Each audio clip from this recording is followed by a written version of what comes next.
कि कांटा छोटा भी रहे ना तो वो चुभता जरूर है। कि पूरे प्रेस कॉन्फ्रेंस का जवाब मुद्दे से दूंगा। जब यहाँ पर पिछले साल प्रेस कॉन्फ्रेंस ली गई, अंडे और जर्दी की जाहिलाना बात करने वाले लोगों को मैं सिर्फ ये जवाब देना चाहूंगा। वेलकम बैक टू मरबा किड्स मॉल इस्लामपुरा मालेगांव। बच्चियों में कॉटन डिजाइन पे नया कलेक्शन ऐड हो चुका।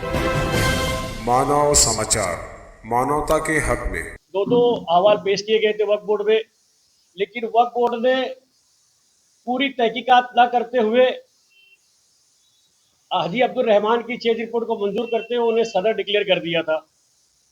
उसी के खिलाफ हम शेड्यूल 1 पर मौजूद हमारे काबिल अब्दुल रहमान साहब के तवस्सुस से हमने 3 जजों की बेंचेस वक्फ ट्रिब्यूनल कोर्ट में दावा दाखिल किया, अर्जी दाखिल की कि वक्फ बोर्ड ने जो फैसला दिया वो गलत है, अब्दुल रहमान शाह सदर नहीं है। जैसा कि आदेश में लिखा है 40 पेज के आदेश में कि 3 लोगों ने जो अफिडेविट दिए थे, नोटरी दी थी, ये उस वक्त के नोटरी दस्त है जिन लोगों को सूचना अनुमोदक बनाया गया था हाजी अब्दुल रहमान साहब ने। उन्हीं लोगों ने, सूचना अनुमोदक वालों ने बोले कि ऐसी कोई मीटिंग में हम लोग नहीं थे, ऐसी कोई सूचना अनुमोदक हमने नहीं दी।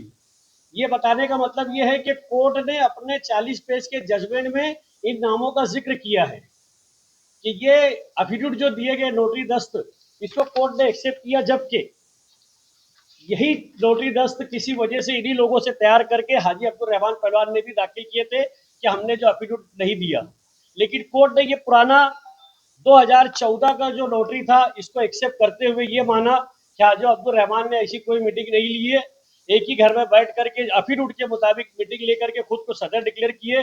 और मुख्तार शाह का जिक्र किया गया कि मुख्तार शाह, सरदार शाह ने जो ऑब्जेक्शन दाखिल किया था कि उनका समधी, उनके समधी का भाई, उनके समधी के भांजे, उनके समधी के भतीजे, ये लोग सूचना अनुमोदक पर थे और ये लोगों ने घर में बैठ के हाजी अब्दुल रहमान पहलवान साहब को सदर बनाया। कोर्ट ने इसको माना और जुनैद सैयद साहब जो सीईओ है उनकी एप्लीकेशन को, उनके आदेश को कोर्ट ने रद्द किया। हम कोर्ट के शुक्रगुजार हैं।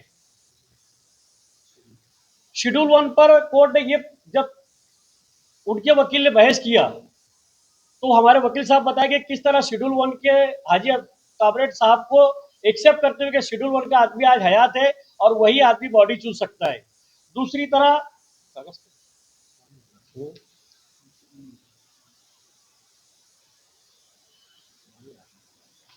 तरह पहलवान साहब ने, हाजी अब्दुल रहमान ने उनकी प्रेस कॉन्फ्रेंस में बहुत सी बातें, बहुत से चीजें रखी। हमको लोगों ने कहा कि उस वक्त जवाब दिया जाए, लेकिन मौका नहीं था, हमने जवाब नहीं दिया। आज मैं आप लोगों को थोड़ा वक्त लूंगा, लेकिन उनकी पूरे प्रेस कॉन्फ्रेंस का जवाब मुद्दे से दूंगा। उन्होंने अपनी प्रेस कॉन्फ्रेंस में कहा कि हमारे बुजुर्ग हाजी फतेह मोहम्मद मेरे कोई नहीं है, लेकिन मैं उनकी इज्जत करता हूँ। अगर आपके पास वो उस वक्त की प्रेस कॉन्फ्रेंस होगी तो ठीक है, तो आप मुझसे ले सकते हैं। इसी तरह उन्होंने हम लोगों को ब्लैकमेल करने के लिए कि हम किसी तरह के दबाव में आ जाए। ये वो कारपोरेटर थे, उस वक्त मेरी वालदा का इंतकाल हो चुका था। ये उन्होंने एक लेटर लगाया कारपोरेशन में कि मेरी वालदा के इंतकाल के बाद उनके परिवार ने उनकी पेंशन वगैरह ली, इसलिए चौकसी होना चाहिए। ये 27/5/2015 को उन्होंने लेटर लगाया। कारपोरेशन ने चौकसी करके जन्नाटेदार तमाचा रसीद करी कि इरशाद बी गफूर शाह के मरने के बाद कोई पेंशन कारपोरेशन ने नहीं दी। ये उसका सर्टिफिकेट है। जब मैं उनके दबाव में नहीं आया तो उन्होंने उनकी तंजीम के नायब सदर हाजी लतीफ पहलवान मेमन बारे वाले साहब के जरिए जलगांव की शाह बिरादरी की स्कूल पर जिला कलेक्टर को बोलकर ये इंक्वायरी लगाई। ये 4 पेज की दस्तखत और ये लतीफ पहलवान साहब की दस्तखत से एक एप्लीकेशन दाखिल किया गया, जिस पर इंक्वायरी बैठी और इंक्वायरी मुकम्मल हुई अल्हम्दुलिल्लाह। जलगांव की स्कूल में, जो शाह बिरादरी की स्कूल है, जो डॉक्टर अमानुल्लाह साहब के जेर सरपरस्ती चलती रही, उसमें कोई भी क्लेम साबित नहीं हुआ, वहां भी वो की खानी पड़ी। इसी तरह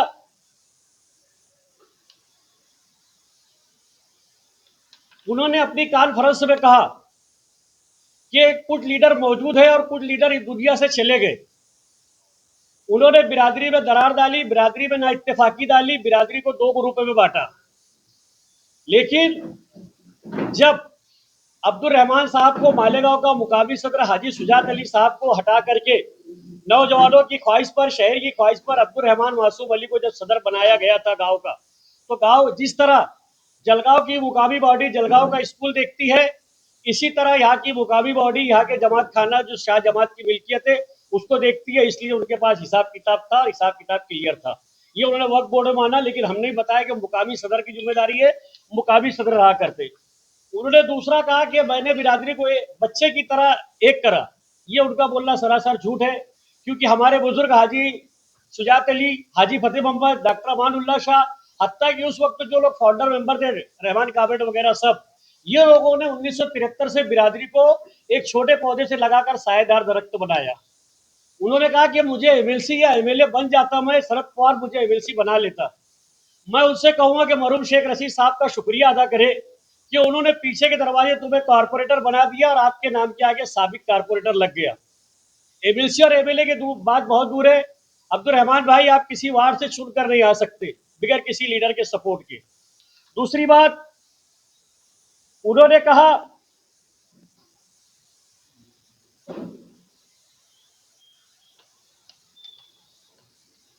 कि शाह बिरादरी को तरक्की से रोका गया। शाह बिरादरी के बेघर लोगों को शासन से घर मिलते, बच्चों की तालीम और तरक्की दी जाती। मैं आपके चैनल के माध्यम से उनसे सवाल करना चाहूंगा कि जब 1 साल पहले तुम्हें वक्फ बोर्ड ने सदर मान लिया था, तुम्हारी चेंज रिपोर्ट को कबूल कर लिया था, हम तो कोर्ट में स्टे लेने के लिए गए थे कि हमको स्टे दो कि ये सदर बन के काम ना करे। लेकिन मेहरबान कोर्ट ने जो कागजात देखे, वो कागजात देखने के बाद कोर्ट ने स्टे नहीं दिया और कहा कि ये केस चलने के काबिल, अब इसको चलाएंगे। वो केस 1 साल चला। 1 साल में तुमने बिरादरी के कितने बेघर लोगों को घर दिलाया, कितने बच्चों को वैलिडिटी कराई, कितने बच्चों को मुकामी प्रांत से या महाराष्ट्र के प्रांत और तहसीलदार से तुमने दाखिले दिलाए, ये बिरादरी को बताना चाहिए। कितने बच्चों को तुमने स्कॉलरशिप दिलाई, ये सब तुमने बिरादरी के लोगों को बताना चाहिए। इसी तरह उनका मकसद सिर्फ बिरादरी को जोड़ना नहीं था, ये उनका दावतनामा है जो वक्फ बोर्ड का सदर चुन लेने के बाद उन्होंने ये एक एजेंडा निकाला था। 6/4/2025 को उन्होंने एक मीटिंग जलगांव में रखी थी, लेकिन उसमें टोटल सवाल थे 9, जिसमें 6 नंबर का सवाल भी BY शाह स्कूल जो है जलगांव की, वो स्कूल पर कब्जा करना, वहां की मौजूदा बॉडी पर फौजदारी गुना दाखिल करना और वो स्कूल ताबे में लेना। जबकि मैं आपको बता दूं कि वक्फ बोर्ड में सिर्फ मस्जिद, मदरसा, दरगाह, खानकाए ये वक्फ बोर्ड के मातहत चलती है। स्कूल चैरिटी के बिस्तर के मातहत चलती है। वक्फ का स्कूल से कोई संबंध नहीं है, लेकिन इस एजेंडे के रूह से ये उनकी दस्तखत है। इस एजेंडे से साफ जाहिर होता है कि बिरादरी को मुत्तहिद करना, बिरादरी के बच्चों की फलाह बहबूद के काम करना या बिरादरी के बेघरों को घर दिलाना, ऐसा कोई उनका मकसद नहीं रहा। उनका मकसद सिर्फ जलगांव में जारी BY शाह स्कूल जो डॉक्टर अमानुल्लाह शाह की सरपरस्ती में वहां के मरहूम अहमद हाजी साहब की सदारत में चलती थी, चलती है और इंशाअल्लाह आखिर तक चलती रहेगी। उस पर कब्जा करना, किस तरह वो स्कूल उन्होंने, आप वो इंटरव्यू उठाकर देख लीजिए, उसमें कहा है कि जो महाराष्ट्र का सदर रहेगा वही वहां का चेयरमैन रहेगा। ऐसा कहीं पर भी बायलॉज में नहीं लिखा है, क्योंकि वो मुकामी लोगों की मिल्कियत है। मुकामी लोगों ने अपने खून पसीने की कमाई से सींच कर उस छोटे से पौधे को सायेदार दरख्त बनाया है। इसी तरह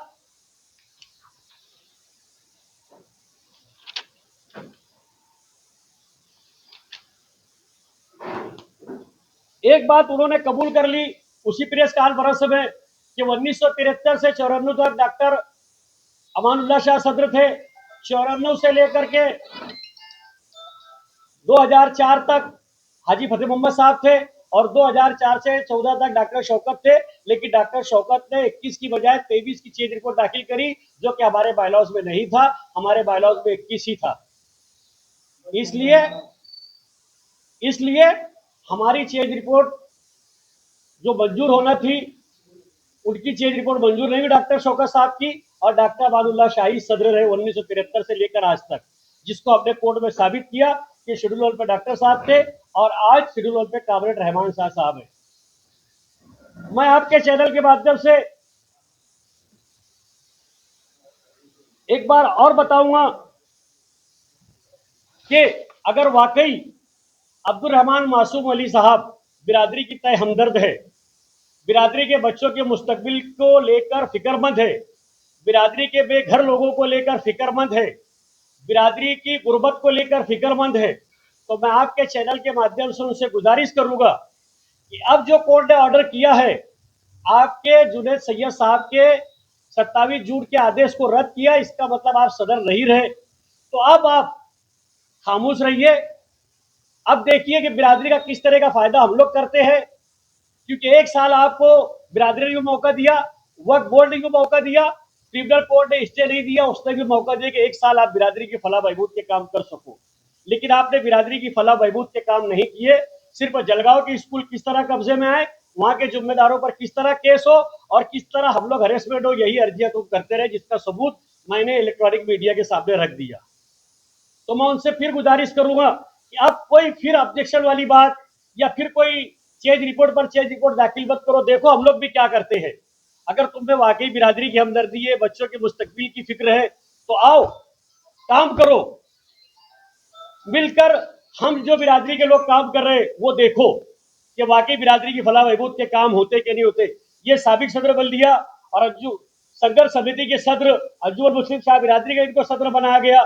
इनके तजुर्बा और हमारे साथ तालीमी याफ्ता जुड़े हुए लोगों की रहनुमाई में हम किस तरह बिरादरी को फलाह बहबूद के काम तक पहुंचा सकते हैं, वो तुम देखो। अब अगर तुमने कोई चेंज रिपोर्ट दाखिल की या तुम हाईकोर्ट में इसको चैलेंज किया, तो इसका मतलब साफ है कि आपको सिर्फ स्कूल पे कब्जा करना है, बिरादरी से आपको कोई हमदर्दी नहीं है।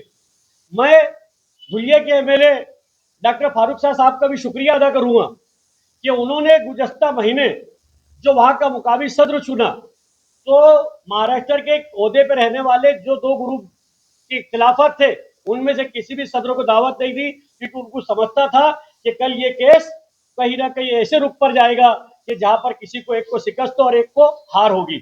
उन्होंने वहां की बिरादरी के तवस्सुस से, बिरादरी की अक्सरियत से वहां अंजुमन मुस्लिम शाह बिरादरी का सदर चुना। मैं वहां के मुकामी सदर को भी और डॉक्टर फारूक शाह साहब को भी मुबारकबाद पेश करता हूं।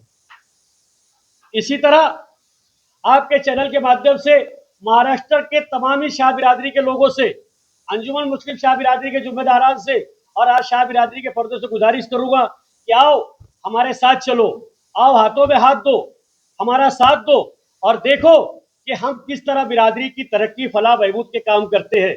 अगर नहीं करे तो हर 3 साल के बाद चुनाव होता है, हम आपके लिए जवाबदेह रहेंगे। यही पैगाम मैं आपके चैनल के माध्यम से उन तक पहुंचाना चाहता हूं। वकील साहब करीब करीब आ चुके हैं।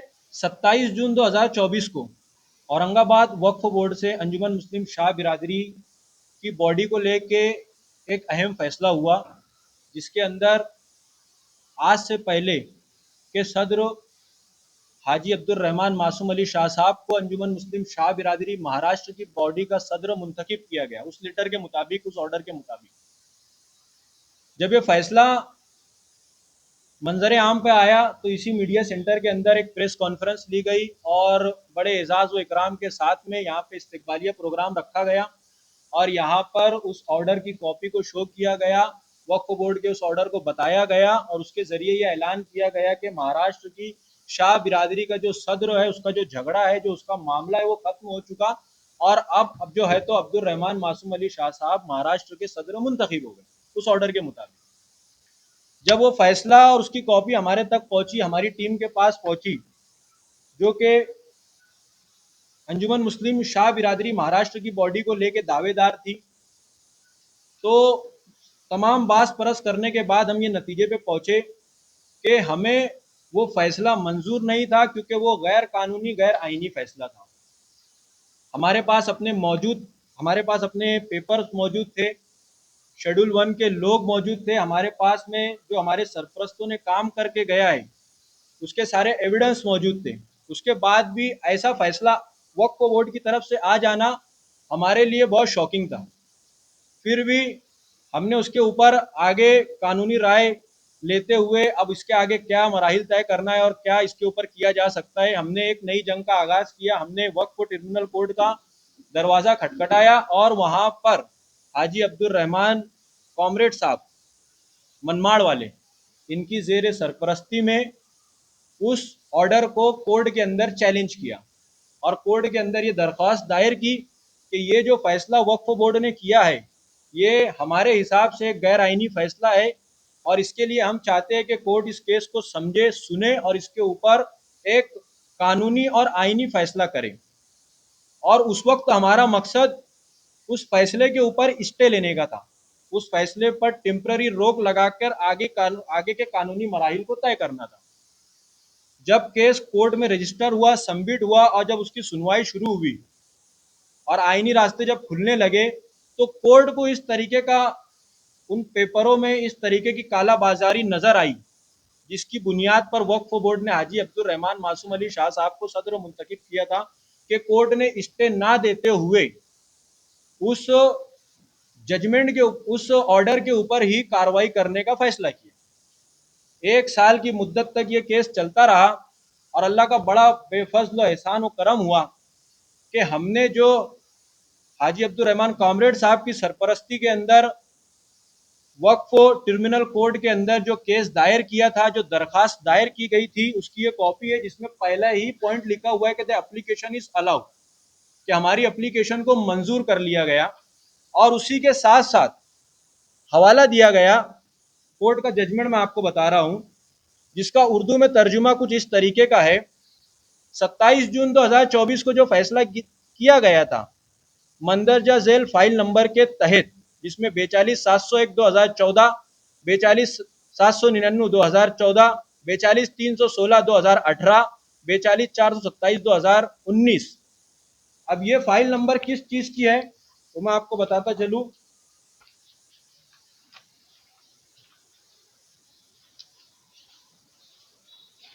ये उस ऑर्डर की कॉपी है जिसके अंदर वक्फ बोर्ड ने हाजी अब्दुल रहमान मासूम अली शाह साहब को सदर किया था और इसके सदर मतलब मुंतखब किया था और इसी के अंदर जो मैंने नंबर पढ़े वो यहाँ पर लिखे हुए हैं। इस चेंज रिपोर्ट के नंबर के तहत ये फैसला करार दिया गया था। तो औरंगाबाद ट्रिब्यूनल कोर्ट ने इन तमाम फाइल नंबर को मेंशन करते हुए, डेट, टाइम और दिन को मेंशन करते हुए आगे अपने ऑर्डर के अंदर लिखा है कि इन तब्दीली रिपोर्ट्स को वक्फ बोर्ड के सामने जमा करवाया गया, इनका ताल्लुक इंतजामिया कमेटी के इंतखाब से है, इन तमाम रिपोर्ट्स को सिरे से खारिज किया जाता है और अब ये अमल दरामद नहीं रहेंगी। इसका मतलब सीधा सा ये है कि जो वक्फ बोर्ड ने 1 साल पहले रहमान शाह साहब को जो ऑर्डर दिया था उसको वक्फ ट्रिब्यूनल कोर्ट ने सिरे से खारिज कर दिया, खत्म कर दिया। अब इसके बाद के आगे के जो मराहिल है, जो भी कोर्ट की हिदायत के मुताबिक हम शेड्यूल 1 के जो जिम्मेदारान हैं, अंजुमन मुस्लिम शाह बिरादरी की इत्तेहाद इत्तेफाक रखने वाले जो जिम्मेदार है, उनको सबको साथ में लेके इंशाअल्लाह ताला उस मराहिल को तय करेंगे और आगे का कामकाज शुरू करेंगे। इसके अलावा मैं आखिरी में एक बात आप सभी लोगों के माध्यम से आपके चैनल के जरिए कहना चाहूंगा। ये तो ऑर्डर की बात हो गई जो हमने की थी, मुझे प्रेस कॉन्फ्रेंस की एक बात करनी थी। जब यहाँ पर पिछले साल प्रेस कॉन्फ्रेंस ली गई तो अंडे और जर्दी की जाहिलाना बात करने वाले लोगों को मैं सिर्फ ये जवाब देना चाहूंगा कि कांटा छोटा भी रहे तो चुभता है। 1 साल बाद मैं इस चीज का जवाब दे रहा हूं और मेरा जवाब यही है कि जिन्होंने यहाँ पर बैठ के अंडे और जर्दी की जाहिलाना बात की थी उनको मेरा यही मैसेज और पैगाम है कि कांटा छोटा भी रहे ना तो वो चुभता जरूर है, इसलिए छोटों को शफकत की नजर से और बड़ों को इज्जत की नजर से देखा जाए। अस्सलाम वालेकुम रहमतुल्लाहि व बरकातहू। इन्होंने ये वक्फ ट्रिब्यूनल में अब्दुल रहमान मासूम अली के खिलाफ ये एप्लीकेशन फाइल किए थे under section 83(2) of the Waqf act 1995। ये एप्लीकेशन इनका जो चेंज रिपोर्ट जो पास हुआ था मासूम अली अब्दुल रहमान मासूम अली का जो चेंज रिपोर्ट एक्सेप्ट करे थे वक्फ बोर्ड ने, उसको हमने ट्रिब्यूनल में चैलेंज करे थे और ट्रिब्यूनल में चैलेंज करके हमने ये बताए थे कि what are all the illegalities and irregularities of the Waqf board committed by the chief executive officer. हालांकि सब चीज़ बोगस थी उसमें, जो इन्होंने जो चेंज रिपोर्ट जो दाखिल करे थे सामने वालों ने, वो हर चीज़ बोगस थी। उनकी मीटिंग बोगस थी, उनके सिग्नेचर्स बोगस थे, उनकी हर चीज़ बोगस थी। उन्होंने यहाँ तक के उन्होंने जब वक्फ बोर्ड में आए तो वक्फ बोर्ड में आने के बाद उन्होंने जो दाखिल करे वो पूरी के पूरी फाइल हमने वक्फ ट्रिब्यूनल में मंगवाई कि भाई ऑन व्हाट बेसिस ये चीफ एग्जीक्यूटिव ऑफिसर ने पास किया इनकी चेंज रिपोर्ट, इनको कैसे बनाया शाह बिरादरी के ट्रस्टीज। तो अब वक्फ बोर्ड के पास तो कोई जवाब नहीं था, क्योंकि वक्फ बोर्ड ने तो सब झूठा काम, इनका सब झूठा काम करवा दिया था सब इन्होंने अपने हाथ से। और मैं बोलना नहीं चाहता कि भाई क्या किया उन्होंने, क्या नहीं किया, कैसा झूठे कामा करवा के दिया, वो तो उस मुद्दे पे अपने को जाना नहीं है। अपने को सिर्फ इतना बोलना था कि भाई अल्लाह ताला ने अपने को मदद की इसमें। मैंने आर्ग्यूमेंट किया, मैंने कम से कम 10 बार ये केस में आर्ग्यूमेंट किया। 10 बार सामने वाले पहले लोधी साहब जो आपके मालेगांव के लोधी सीनियर वकील है नियाजुद्दीन लोधी, वो पहले वकील थे उनके।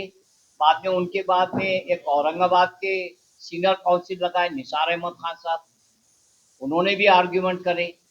मैंने पहले दिन से मैंने आर्ग्यूमेंट करा और मैंने हमारे महमूद शाह साहब को और हर एक जो भी मेंबर्स थे इनके पास, इनको तसल्ली बख्श इनको ये बताया कि देखो भाई अपना केस बहुत स्ट्रांग है, आप फिक्र नहीं करने का। देखो वक्त लगेगा, 1 साल पूरा लगा साहब। ये देखिए हमने दाखिल करे थे 2/7/2024 को हमारा केस वक्फ ट्रिब्यूनल औरंगाबाद में, महाराष्ट्र स्टेट वक्फ ट्रिब्यूनल औरंगाबाद में ये केस दाखिल करे थे against the order passed under section 42 of the Waqf act in favour of Abdul Rahman मासूम अली एंड अदर्स। इनके खिलाफ हमने ये केस दाखिल करे और ये रजिस्टर्ड हुआ था 5/7/2024 को और डिसाइड हुआ 8/7/2025 को। और अल्हम्दुलिल्लाह अल्हम्दुलिल्लाह अल्लाह ने हमको फतेह दी। हमने जो काम किया बहुत ईमानदारी से इनके साथ हमने हर चीज़ के ये की और इन्होंने भी हमारे ऊपर बहुत भरोसा रखा। इन्होंने कभी भी हमारे को ये नहीं कहा कि अरे वकील साहब ये वक्त हो रहा, टाइम हो रहा, आप इतने बार क्यों आर्ग्यूमेंट कर रहे। मैं बोला देखो कोर्ट बोल रहा आर्ग्यूमेंट करने का, मेरे को आर्ग्यूमेंट करना। अगर मैं आर्ग्यूमेंट नहीं करता तो कोर्ट ये समझता था कि अरे भाई तुम्हारे में भी कुछ कमजोरी है जब तुम पीछे हट रहे और बात नहीं कर रहे। तो हमने हर चीज़ पूरी चीज़ें जो थी, कैसा स्कीम है, स्कीम के तहत कैसे होना चाहिए शाह बिरादरी का अपॉइंटमेंट, ट्रस्टीज कैसे बनना चाहिए, वो हर चीज़ बताया मैंने कोर्ट को। और कोर्ट ने हमारी बात पूरी तरीके से तस्लीम किया। और ये जो जजमेंट है, ये जजमेंट में कोर्ट ने मेरी पूरी आर्ग्यूमेंट लिखा सर, पूरी आर्ग्यूमेंट लिखा। ये 41 पेजेस का जजमेंट है। 41 पेजेस के जजमेंट में 20 पेजेस सिर्फ मेरी आर्ग्यूमेंट लिखे साहब, जज साहब ने। जो हमारे पास जो जज है चेयरमैन आदिल खान साहब नाम है उनका, और 2 मेंबर्स है, वो अनीस शेख एक है और मोहम्मद मोहिउद्दीन साहब एक है। ये तीनों जज ने हमारा जो जजमेंट दिया बहुत ही बेहतरीन और लाजवाब जजमेंट है और मेरिट्स पे जजमेंट। उन्होंने कभी ये नहीं कहा कि भाई ये अच्छे हैं या ये बुरे हैं, ऐसा नहीं कहा इन्होंने। इन्होंने पूरे मेरिट्स देखे, इन्होंने इनकी स्कीम देखी, इन्होंने इनकी मीटिंग्स देखे, इन्होंने इनका शेड्यूल देखे। शेड्यूल में कौन था पहले, शेड्यूल में उनके कहीं पर भी नाम नहीं थे सामने वाले पार्टियों के, अब्दुल रहमान मासूम अली एंड अदर्स, उनके कहीं पर भी शेड्यूल में नाम नहीं थे चैरिटी कमिश्नर में। और वो ये दावा कर रहे थे कि भाई हमने जो मीटिंग्स लिया 2014 में और 2019 में वो सही मीटिंग लिए और वो एज पर स्कीम लिए। और हमारा दावा ये है बोले कि हम इसके हकदार है। मगर ऐसा हुआ कि ये वक्फ ट्रिब्यूनल ने उनको पूरा ख़त्म किया। उनका पूरा वक्फ बोर्ड का जो ऑर्डर था उनके फेवर में, वो वक्फ बोर्ड का ऑर्डर पूरा क्वैश एंड सेट असाइड कर दिया, पूरा ख़त्म कर दिया उनका।